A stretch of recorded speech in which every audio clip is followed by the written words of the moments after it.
Assalamualaikum warahmatullahi wabarakatuh. Selamat pagi, salam sejahtera untuk kita semua.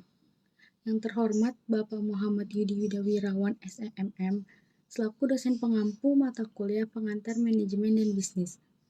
Perkenalkan, saya Siti Musarofah yang akan membuka dan menutup presentasi pada kali ini. Sebelumnya, kami ingin mengucapkan terima kasih kepada Bapak Muhammad Yudi Widawirawan SMM yang telah memberikan kesempatan kepada kami untuk mempresentasikan hasil kelompok kami mengenai studi kasus perusahaan yang berhasil dan gagal dalam mengimplementasikan konsep manajemen bisnis. Sebagaimana yang kita ketahui bersama, bahwa konsep manajemen dan bisnis sangat penting dalam sebuah usaha, karena mereka memberikan kerangka kerja untuk mengelola sumber daya, mengambil keputusan, dan mencapai tujuan perusahaan. Sebelum masuk kepada inti materi, izinkan saya untuk memperkenalkan anggota dari kelompok 5.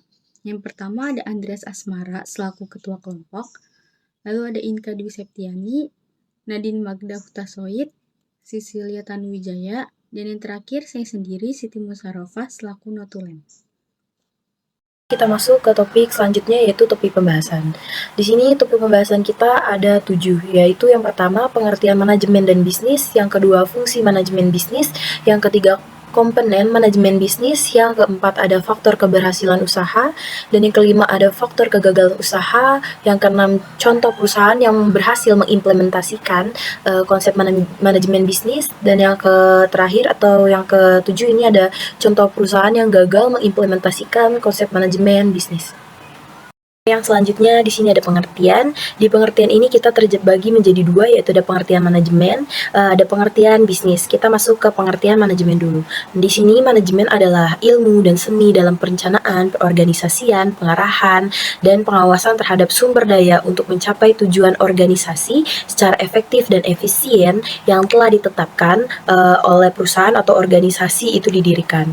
Kita masuk ke pengertian bisnis. Di sini bisnis merupakan sebuah kegiatan atau aktivitas yang dilakukan oleh perseorangan ataupun berkelompok dan telah terorganisasi dengan tujuan memperoleh keuntungan atau laba.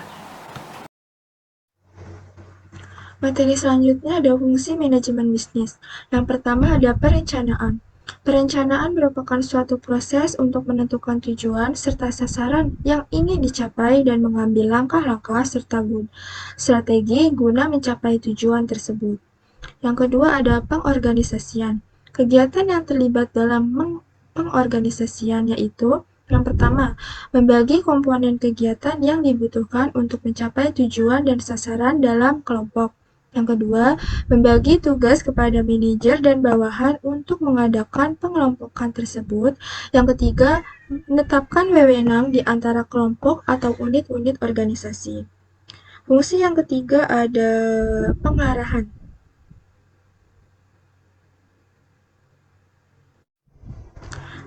Pengarahan adalah proses untuk menumbuhkan semangat atau motivasi pada karyawan agar dapat bekerja keras dan giat serta membimbing mereka dalam melaksanakan rencana untuk mencapai tujuan yang efektif dan efisien.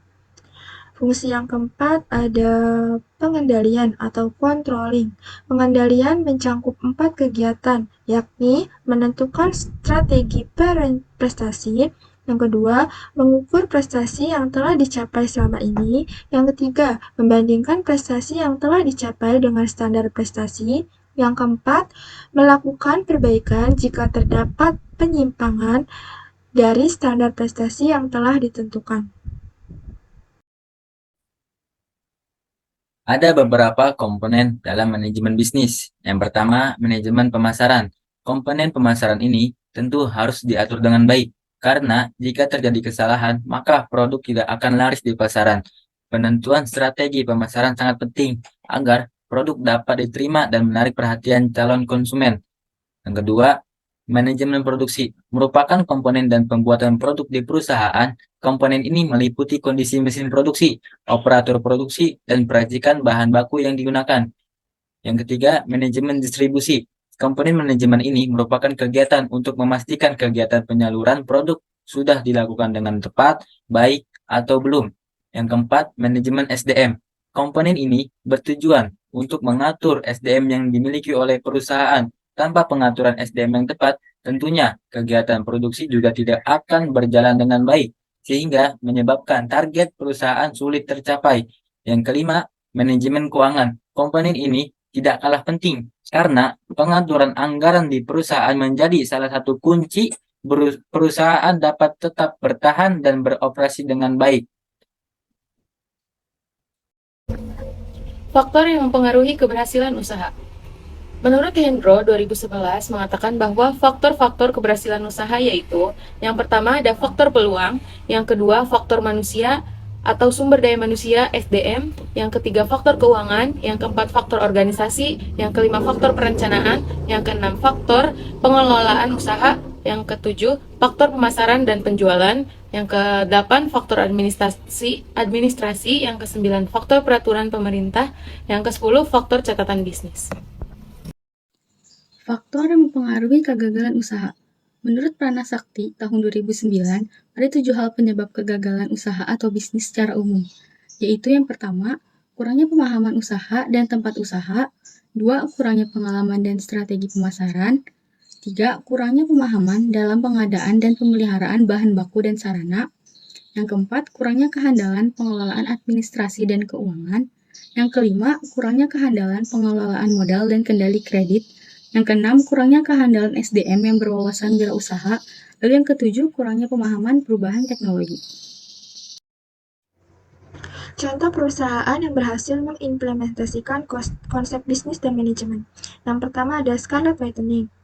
Felicia mengawali karirnya di industri hiburan sebagai aktris sekaligus presenter. Di tengah padatnya jadwal untuk warawiri di layar kaca, ia memiliki ide untuk membuat produk kecantikan. Hal ini karena ada banyak orang yang bertanya tentang rahasia keindahan dan kesehatan kulitnya. Feli pun berpikir untuk menghadirkan produk perawatan kulit atas namanya sendiri. Sebelum meluncurkan nama merek Scarlett, istri dari aktor Emmanuel Cesar Hito tersebut merilis produk berupa masker wajah bernama Feli Skin. Ternyata produk Feli Skin yang dipasarkan disambut baik oleh banyak orang. Kesuksesan Feli Skin dimanfaatkan perempuan kelahiran tahun 1994 tersebut untuk memulai karirnya sebagai pembisnis. Untuk menjawab rasa penasaran banyak orang tentang rahasia kulit indahnya, Feli kemudian meluncurkan berbagai produk skincare bernama Scarlett Whitening di tahun 2017 dengan menghadirkan sederet perawatan kulit untuk wajah, tubuh, hingga rambut. Tentu saja setiap produk yang dipasarkan telah melakukan proses sertifikasi dan lulus uji coba. Strategi bisnis Scarlett. Yang pertama ada kerjasama dengan influencer. Salah satu strategi pemasaran yang dilakukan oleh Scarlett ialah bekerja sama dengan influencer di media sosial. Scarlett mengarahkan promosi online secara kuat di media sosial melalui bantuan para influencer. Permasalahan dengan influencer yang dilakukan secara masif ini pun berhasil membuat Scarlett dikenal oleh berbagai kalangan. Kerjasama yang dilakukan dengan influencer media sosial biasanya disebut dengan sebagai endorsement. Jadi mereka akan mempromosikan produk-produk Scarlett dengan foto atau video kreatif.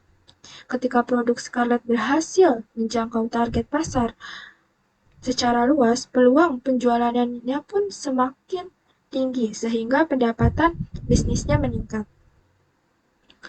Yang kedua ada tunjuk artis sebagai brand ambassador. Scarlett juga melakukan kerjasama dengan idol K-pop lainnya, yakni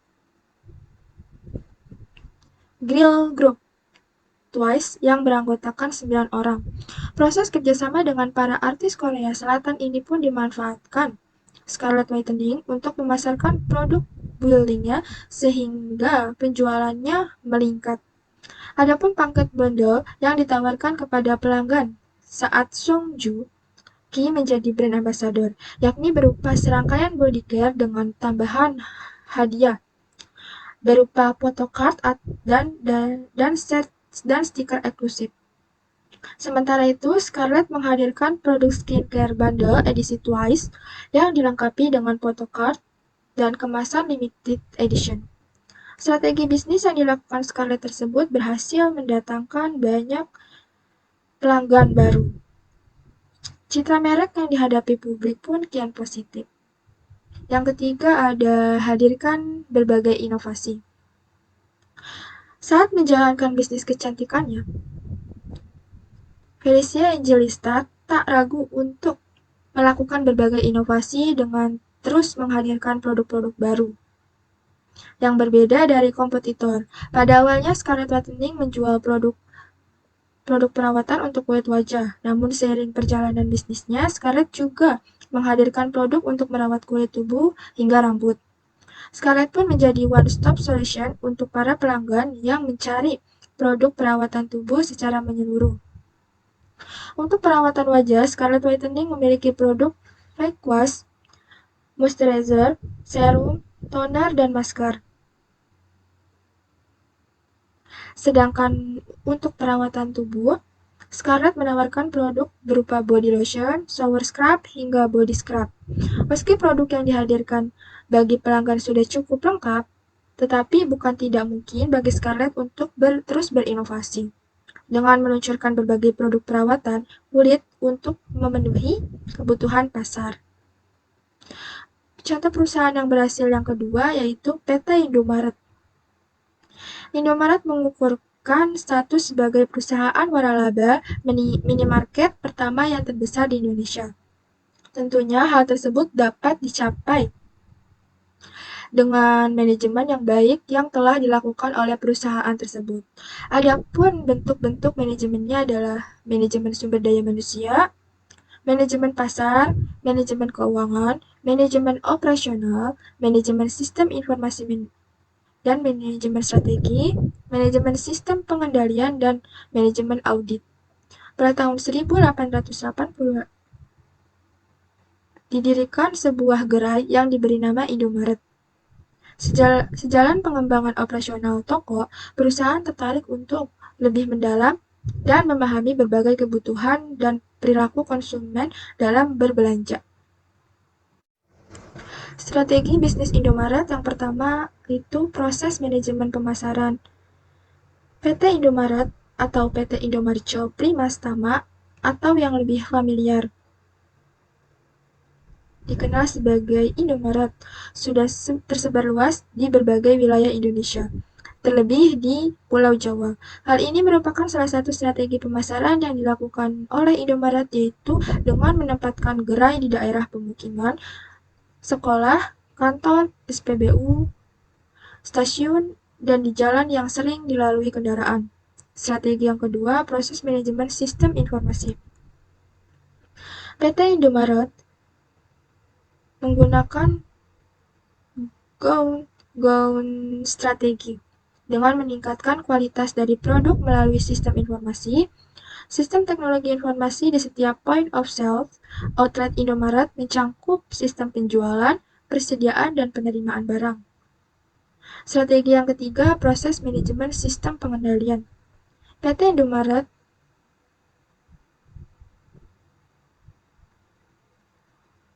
semua departemen saling berkesinambungan satu sama lain, tidak dapat dipisahkan.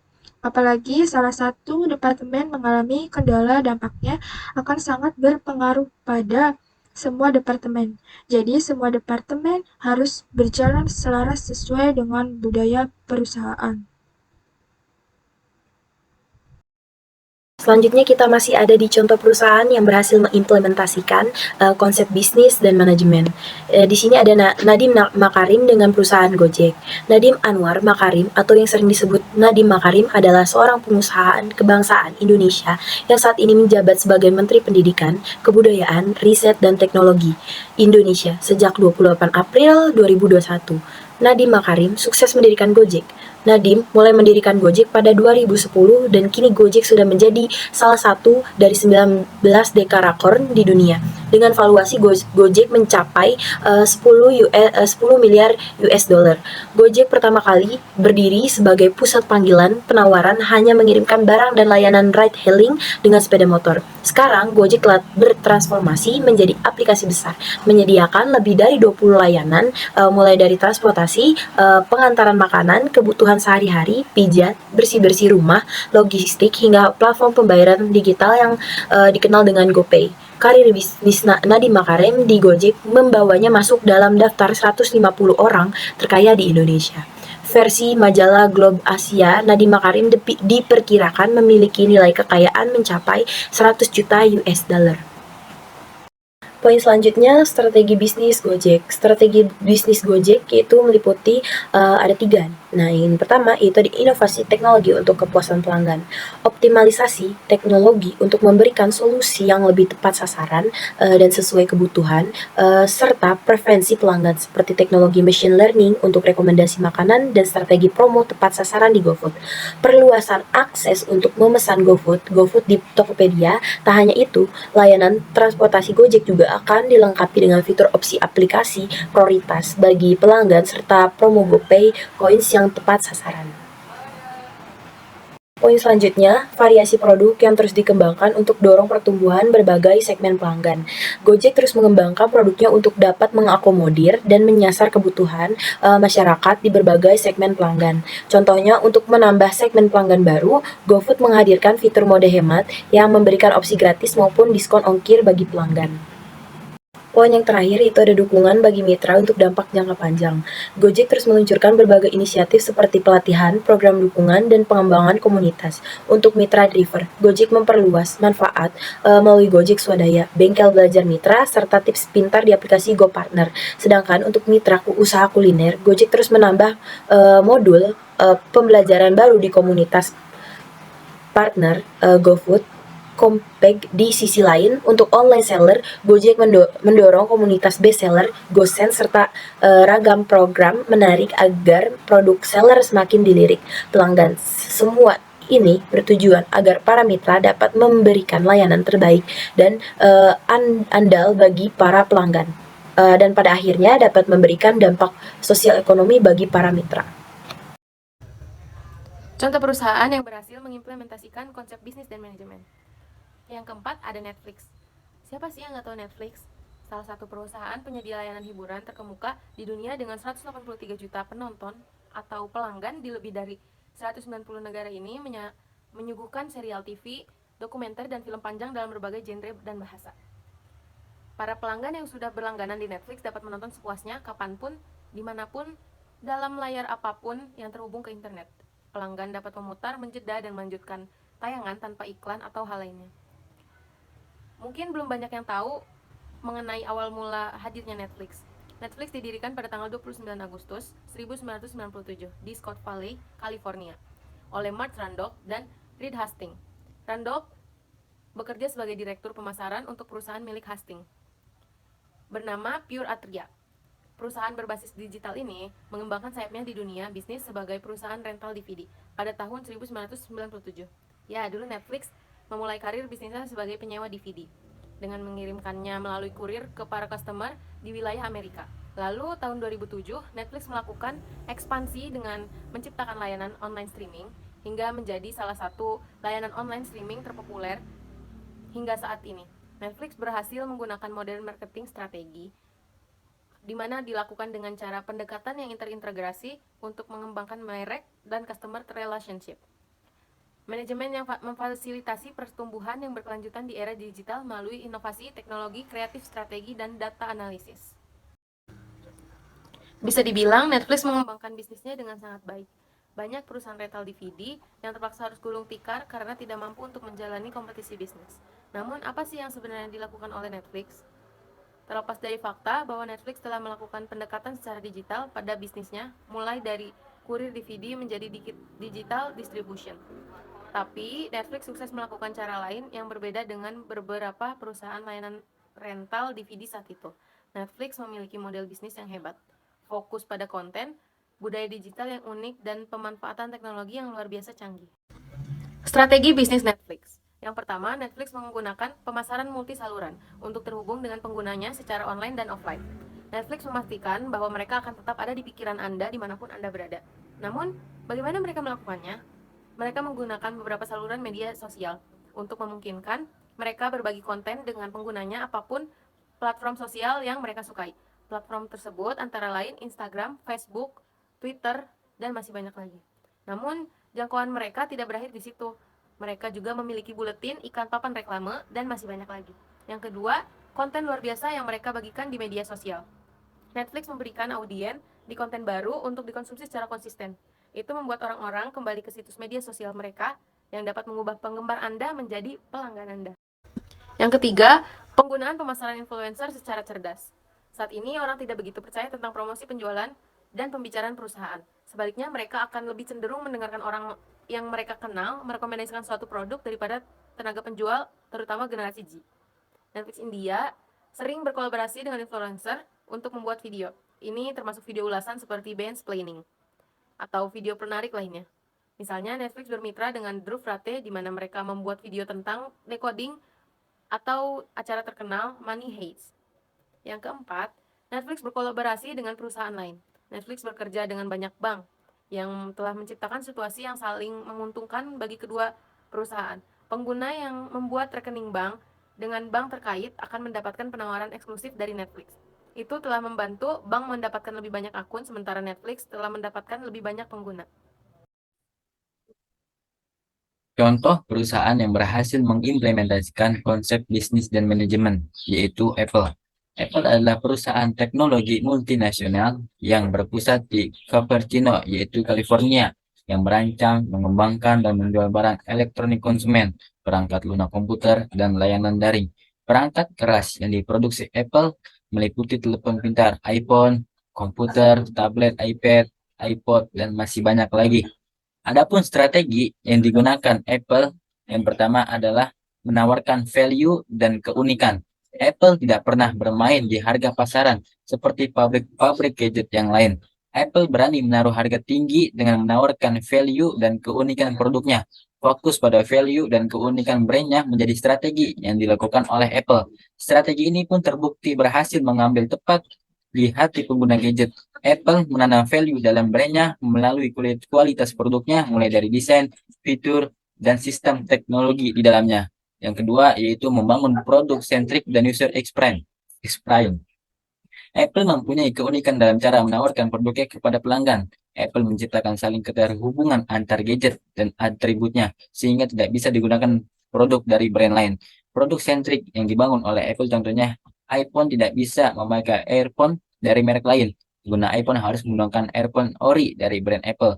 Hal ini juga diterapkan dalam atribut chargernya. Yang ketiga yaitu selalu berinovasi. Salah satu kunci kesuksesan Apple adalah inovasi. Apple terbukti terus menciptakan inovasi dengan meluncurkan produk-produk terbarunya dengan misi menjawab kebutuhan pelanggan. Apple pun berupaya selalu menghadirkan inovasi-inovasi baru tersebut. Beberapa contoh inovasi diantaranya yaitu menciptakan iMac untuk memperbarui model komputer yang lawas, menciptakan iPod, lalu iPhone dan iPad. Inovasi tersebut menawarkan gebrakan baru dalam dunia teknologi gadget terbaru. Apple resmi merilis produk iPhone 14 di antaranya iPhone 14, iPhone 14 Plus, iPhone 14 Pro, dan iPhone 14 Pro Max. Dan ada yang terbaru lagi yaitu iPhone 15.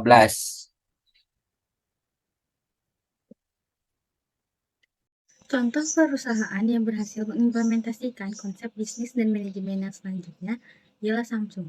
Salah satu perusahaan yang berhasil melakukan strategi bisnis yang luar biasa ialah Samsung.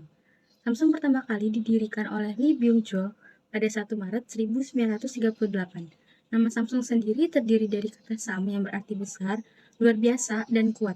Sedangkan kata Sung yang berarti cerah, tinggi, dan sinar tidak pernah padam. Samsung baru mulai menekuni bidang elektronik pada tahun 1960. Pada tahun 1970-an, Samsung Sanyo mulai memproduksi televisi hitam putih untuk penjualan domestik. Pada tahun 1980-an, Samsung mulai memproduksi air conditioner dan microwave. Selanjutnya pada tahun 1983, Samsung mulai memproduksi personal komputer. Pada tahun 1986, Samsung mulai mengembangkan tape recorder terkecil di dunia dengan ukuran 4 mm. Pada tahun 1991, Samsung menyelesaikan pengembangan mobile phone handsetnya. Pada tahun 1996, Samsung mulai memproduksi secara massal 64 drums dan mengembangkan 1 GB drums. Sampai pada tahun 1999, Samsung baru mulai mengembangkan smartphone-nya. Strategi bisnis Samsung. A. Strategi produk Samsung. Mulai dari bagaimana Samsung Smartphone memulai gebrakannya dengan meniru produk iPhone besutan Apple, yang bisa dikatakan sebagai pionir di pasar smartphone. Para analisis menyebut tindakan Samsung dengan meniru produk Apple adalah salah satu strategi Samsung yang disebut sebagai Apple-like strategi. Samsung memproduksi sendiri komponen dari smartphone-nya mulai dari chip sampai layar yang digunakan. Oleh karena itu, Samsung dapat membuat biaya produksinya lebih rendah dibanding pesaing dan menjual produknya di pasaran dengan harga yang lebih rendah juga dibandingkan pesaingnya. Kemampuan Samsung untuk menyediakan komponen-komponen penting sendiri juga membuat Samsung bisa meluncurkan berbagai variasi smartphone dalam waktu yang hampir bersamaan. Contoh perusahaan yang gagal dalam mengimplementasikan konsep manajemen dan bisnis. Yang pertama, Nokia. Siapa yang tidak tahu merek ponsel yang cukup berjaya di tahun 1990-an ini dan tahun 2000-an? Hampir semua orang di seluruh dunia menggunakan telepon genggam dari perusahaan yang berasal dari Finlandia ini. Seiring perkembangan zaman yang lebih banyak menggunakan internet dan data, Nokia malah berfokus pada pembaruan perangkat keras. Ahli-ahli mencoba meningkatkan perangkat lunaknya mereka, sehingga bisa dipastikan mulai bermunculan pesaing-pesaing yang mulai meningkatkan kualitas perangkat lunak yang jauh lebih dibutuhkan oleh masyarakat saat ini. Di sini dapat terlihat keengganan Nokia untuk berinovasi menyebabkan produk yang mereka jual mulai terasa ketinggalan zaman, sehingga tidak mampu memuaskan kebutuhan konsumen yang semakin mengedepankan operasi sistem. Ahli-ahli desain ponsel.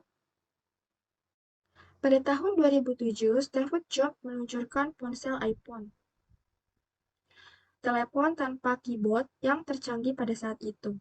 Dan pada saat dirilis, videonya dilihat oleh orang-orang yang saat ini terkagum saat pertama kalinya menonton video tersebut saat seseorang yang sedang menggunakan layar sentuh pada alat komunikasinya tersebut.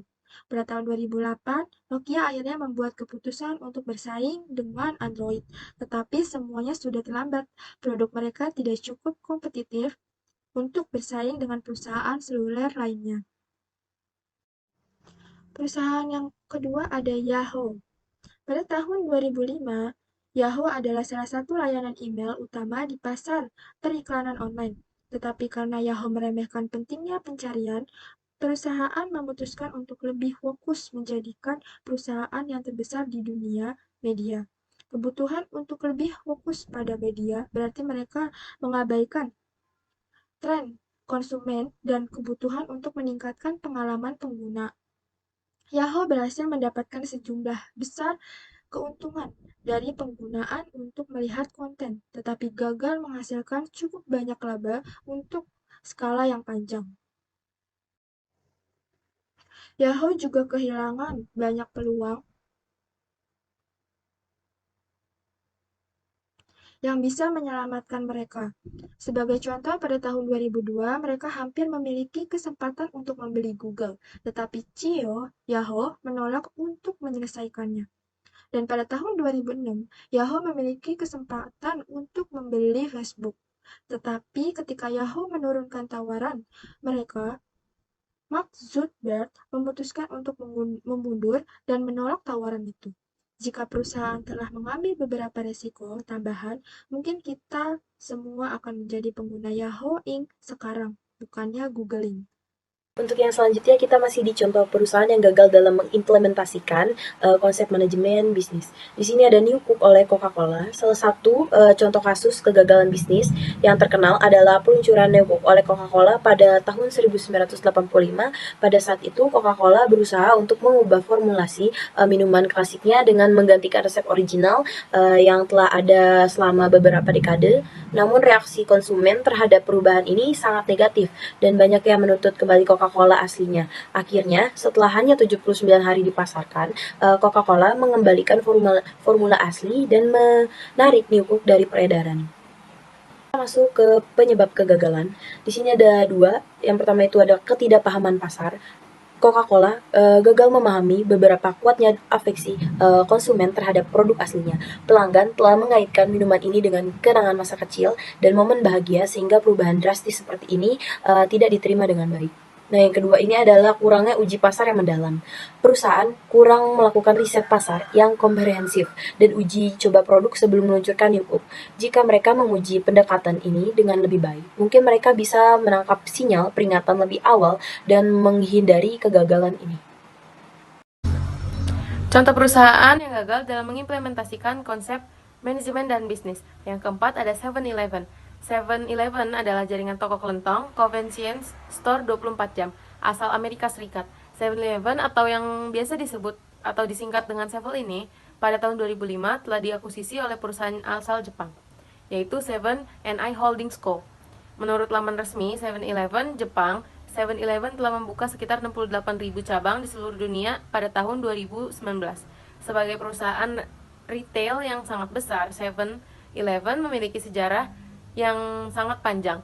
Pada tahun 1927, karyawan dari Southland Ice Company yang bernama Jefferson Green mulai menjual kebutuhan sehari-hari di Texas melalui Ice House atas izin dari pemilik Southland Ice Company, Zoe C. Thompson Jr. Di berbagai negara, 7-Eleven menyediakan berbagai produk seperti kebutuhan sehari-hari, makanan, kopi, minuman bersoda, minuman beralkohol, hingga bensin. Walaupun demikian, produk yang disediakan 7-Eleven dapat berbeda-beda untuk tiap negara karena menyesuaikan kebudayaan dan peraturan negara tersebut. Selain itu, 7-Eleven juga menyediakan produk yang hanya khusus dijual di 7-Eleven. Contohnya adalah Slurpee, minuman beku bersoda yang dijual di gerai 7-Eleven di berbagai negara seperti Amerika Serikat dan Taiwan. Dan pada 2019, 7-Eleven telah sukses beroperasi di berbagai negara. Walaupun demikian, seluruh gerai 7-Eleven di Indonesia telah ditutup pada tahun 2017. Lalu, ada juga penyebab kegagalan 7-Eleven. Yang pertama, munculnya gerai-gerai waralaba yang serupa dengan 7-Eleven. Tidak hanya perusahaan retail lokal seperti Indomaret dan Alfamart. Perusahaan-perusahaan retail asing yang berkonsep waralaba juga muncul di Indonesia sebagai kompetitor 7-Eleven. Karena kompetitor 7-Eleven bermunculan pada masa pengembangan 7-Eleven, iklim persaingan usaha retail di Indonesia menjadi sangat kompetitif sehingga 7-Eleven menutup seluruh gerainya pada 30 Juni 2017. Yang kedua, model bisnis yang tidak jelas. Pengusaha dan pelatih eksklusif Budi Satria Isman menilai bahwa 7-Eleven tidak tegas dalam menentukan model bisnisnya antara kafe atau convenience store. Beliau menilai bahwa inovasi yang dicoba dilakukan oleh 7-Eleven di Indonesia yaitu menerapkan model bisnis food store destination, menyebabkan biaya per gerai mahal. Yang ketiga, lingkungan perusahaan. Kegagalan dari lingkungan perusahaan ditunjukkan oleh gagalnya akuisisi yang direncanakan oleh PT Modern International Tbk tersebut. Selain itu, adanya juga dugaan mengenai masalah internal dari anak perusahaan PT Modern Sevel Indonesia juga merupakan faktor dari lingkungan pemasaran bagian perusahaan. Contoh perusahaan yang gagal dalam mengimplementasikan konsep manajemen dan bisnis yaitu Toshiba. Toshiba adalah perusahaan Jepang yang memproduksi dan memasarkan berbagai peralatan listrik dan produk elektronik yang canggih yang berkantor pusat di Tokyo, Jepang. Pada awalnya, perusahaan Toshiba ekspansi ke negara Cina. Toshiba dinilai sebagai perusahaan nomor 7 di dunia untuk produsen terintegrasi untuk peralatan listrik, elektronik, dan sebagai pembuat chip. Toshiba Semiconductor termasuk 20 besar pemimpin penjualan semikonduktor di dunia. Adapun penyebab kegagalan Toshiba yaitu harmony culture error. Dalam era digital seperti saat ini, kecepatan adalah kunci. Speed in decision making, speed in product development, speed in product launch, dan persis di titik vital ini, perusahaan Jepang termehek-mehek lantaran budaya mereka yang mengagungkan harmoni dan konsensus. Datanglah ke perusahaan Jepang dan Anda pasti akan melihat kultur kerja yang sangat mementingkan konsensus. Top manajemen Jepang bisa rapat berminggu-minggu sekedar untuk menemukan konsensus mengenai produk apa yang akan diluncurkan. Dan begitu rapat mereka selesai, Samsung dan LG sudah keluar dengan produk baru. Dan para senior manajer Jepang itu hanya bisa melongo. Budaya yang mementingkan konsensus membuat perusahaan-perusahaan Jepang lambat mengambil keputusan. Dan dalam era digital ini artinya tragedi. Budaya yang menjaga harmoni juga membuat ide-ide kreatif yang radikal nyaris tidak pernah bisa mekar, sebab mereka keburu mati, dijadikan tumbal demi menjaga keindahan budaya harmoni. Contoh perusahaan yang gagal dalam mengimplementasikan konsep manajemen dan bisnis yang selanjutnya ialah Xerox. Xerox adalah salah satu pionir Silicon Valley dengan pusat penelitian Palo Alto-nya. Banyak hal yang kita gunakan saat ini, mulai dari metafora desktop hingga mouse yang dirintis di Xerox PLC. Namun, inovasi ini tidak sejalan dengan cara Xerox memandang dirinya. Xerox ialah salah satu perusahaan percetakan dan penyalinan terbesar, dan tidak melihat komputasi personal sebagai penghasil uang. Apa kerugian Xerox karena gagal menindaklanjuti inovasinya? Saat tulisan ini dibuat, nilai pasar Apple adalah 2,8 triliun dolar per Fortune 500, sedangkan Xerox ialah 3 miliar dolar. Penyebab kegagalan Xerox. Yang pertama ialah membuat kesalahan fatal dengan fraud revenue mencapai 2 miliar US dollar. Yang kedua, melakukan berbagai kesalahan pencatatan accounting dalam keuangan mereka. Lalu yang ketiga, menaikkan pengakuan pendapatan perusahaan secara berlipat melebihi nilai sebenarnya.